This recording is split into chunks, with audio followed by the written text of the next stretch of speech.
మహబూబాబాద్ జిల్లాలో ఆకేర్ వాగు ఉధృతి భారీ విధ్వంసం సృష్టించింది. 15 చోట్ల రహదారులను ధ్వంసం చేసింది.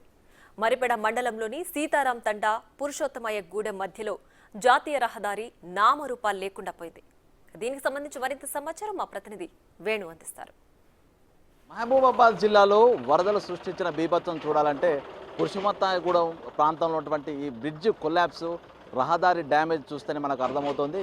దాదాపు 40 సంవత్సరాల క్రితం వచ్చినటువంటి ఆఖరి వరదలు ఈ 2 రోజుల క్రితము ఆ స్థాయి వర్షాలు పడి పూర్తిగా ఈ రహదారి ఇక్కడ నుంచి మహబూబాబాద్ నుంచి సూర్యాపేట నుంచి హైదరాబాద్, మహబూబాబాద్ నుంచి ఖమ్మం వెళ్ళాల్సినటువంటి ఈ ప్రధాన జాతీయ రహదారి ఏ స్థాయిలో డ్యామేజ్ అయిందో ఒకసారి చూడవచ్చు. ప్రస్తుతం ఇదంతా కూడా మనం ఉన్నటువంటి ప్రాంతము ఈ గులకరాలన్నీ కూడా 40-50 సంవత్సరాల క్రితము ఆ వాగు భారీ స్థాయిలో వచ్చినప్పుడు కనిపించిన ఈ గులకరాళ్ళు ప్రస్తుతం ఈ 2 రోజుల క్రితం వాషౌట్ చేసిన తర్వాత అవన్నీ కూడా బయటపడ్డాయి. దాదాపు 12 ఫీట్ల మేర ఉన్నటువంటి మట్టి కట్ట కూడా పూర్తిగా కొట్టుకుని పోయి పక్కన పంట పొలాన్నింటిలో కూడా విధ్వంసం అయితే సృష్టించింది. ప్రస్తుతానికి తాత్కాలిక మరమ్మతులు అయితే కొనసాగిస్తున్నప్పుడు కూడా అసలు ఒక్కసారి ఈ డ్యామేజ్ తీవ్రత ఎట్లా ఉంది, అసలు ఇక్కడ పరిస్థితి ఎట్లా ఉంది అనేది కూడా ఒకసారి మనం ప్రత్యక్షంగా చూద్దాము. ప్రస్తుతానికి కింద కంకరతో ప్రస్తుతానికైతే తాత్కాలిక రిస్టోరేషన్ వర్క్ కొనసాగుతున్నాయి.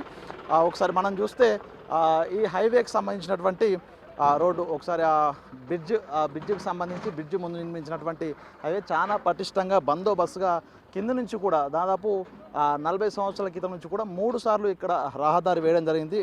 దీనికి సంబంధించినటువంటి ఒకసారి ఆ లేయర్ చూస్తే కూడా మనకు అర్థమవుతుంది.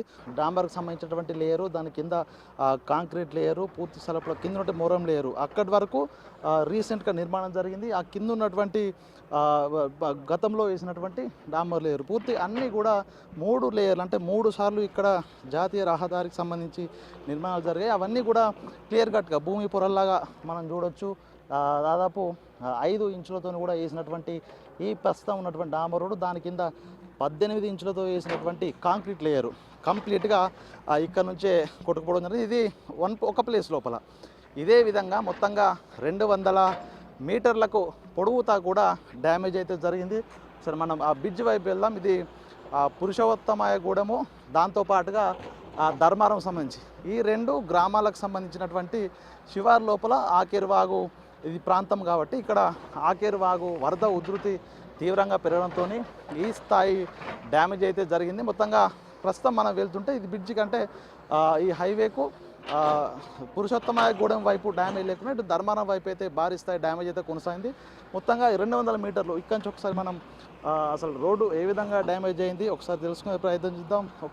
ఇక్కడ ముక్కలుగా పూర్తిగా చిన్న కట్టను మట్టి కట్టను తొలగించినట్లుగా ఈ హైవేనే పూర్తిగా వరద ఎత్తుకొని అయితే వెళ్ళింది. మొత్తానికి ఒకసారి చూడవచ్చు. మళ్ళీ అదొక ప్లేస్ అయితే మళ్ళీ ఒక 15 మీటర్ల ప్లేస్ తర్వాత మళ్ళీ ఒక్కసారి పూర్తిగా ఒర్రెలు కోసుకున్నట్టుగా కూడా ఆ వరద తీవ్రత ఇక్కడటువంటి భారీ నిర్మాణాన్ని కూడా ఎంత స్ట్రెంగ్త్తో నిర్మించినప్పటికీ కూడా పూర్తిగా కొట్టుకొని పోయి వాషౌట్ చేసి పూర్తి స్థాయిలో రోడ్డును ఒక విధ్వంసం అయితే సృష్టించింది. అసలు కనీసం ఇక్కడ నడవడానికి కూడా వీలు లేకుండా అది చూడవచ్చు. ఈ స్థాయి నిర్మాణం జరిగినా కూడా వీటన్నిటిని కూడా పూర్తిగా వాషౌట్ చేస్తూ 100 మీటర్ల కొద్ది కూడా అది వాటర్ తన ఫ్లోతో పాటు వీటినంతా కూడా వాషౌట్ చేసింది. సో ఇదంతా అంటే ఈ రిస్టోరేషన్ చేయడానికి ఈ స్థాయి స్టెబిలిటీతో ఈ స్థాయి నాణ్యతతో నిర్మాణం చేయడానికి భారీ స్థాయి నిధులు కూడా ఖర్చు చేస్తాం. అంటే అంత స్థాయి నుండి నిర్మాణం జరిగినా కూడా ఆ వరద ఒక్కసారిగా ఇంత బీభత్సం సృష్టించింది. ఒకసారి అసలు బ్రిడ్జి వైపుకు వెళ్తే అసలు ఏం జరిగింది, బ్రిడ్జి వద్ద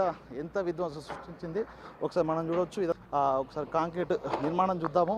ఇదంతా కూడా భారీ స్థాయి నిర్మాణాలు, ఎంతో స్టాండర్డ్గా నిర్మాణం చేసినటువంటి ఇట్లాంటివి కూడా పూర్తిగా పగిలిపోయి ముక్కలుగా చిన్న పీసెస్గా మారినాయి. మనం చూస్తే చూడవచ్చు చిన్న ముక్కలుగా పగిలిపోయి, అంటే దాన్ని ఒక ఏదో మెషిన్తోనో లేకపోతే ఏదైనా భారీ స్థాయి మిషన్తో బ్లాస్ట్ చేస్తానో బాంబుతోనో బ్లాస్ట్ చేస్తానో ఈ స్థాయి ముక్కలు అవుతాయి.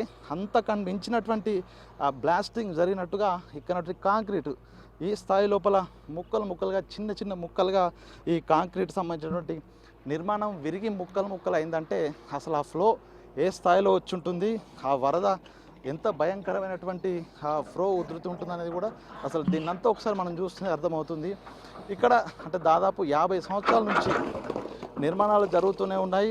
అంత స్టాండర్డ్గా నిర్మాణాలు జరిగినా కూడా అదంతా కూడా కళ్ళు మూసి తెరిచేలోపే పూర్తిగా కొట్టుకుపోయిందంటే అది ఎంత ఉధృతంగా ఉండాలనేది కూడా ఒకసారి మనం అర్థమవుతుంది. దానికి సంబంధించి మనం ఇక్కడ రిస్టోరేషన్ వర్క్లో భాగంగా ప్రస్తుతం మెషినరీస్ ఇక్కడ నుంచి కొట్టుకొని పోయి డౌన్ స్ట్రీమ్ వైపు ఆ వరదకు సంబంధించి డౌన్ స్ట్రీమ్ వైపు ఆ పడ్డటువంటి ఈ సిమెంట్ కాంక్రీట్ సంబంధించిన ముక్కలను కూడా తీసుకొని అయితే వచ్చి ప్రస్తుతం కింద స్టెబిలిటీ కోసం దాని మీద మొరం పోసి తాత్కాలిక మరమ్మతుల కోసం అయితే ప్రస్తుతము ఇక్కడైతే రిస్టోరేషన్ వర్క్స్ అయితే కొనసాగుతున్నాయి. మొత్తంగా ఇది ఒకసారి ఇట్లా చూసాం. అసలు దాదాపు అంటే 200 మీటర్లు, ప్రస్తుతం మనం చూసింది 180 మీటర్ల పొడవుతో ఉన్నటువంటి ఈ డ్యామేజ్. ఇక మరో 15 మీటర్లు అయితే మనకి డ్యామ్ వస్తుంది, బ్యారేజ్ వస్తుంది.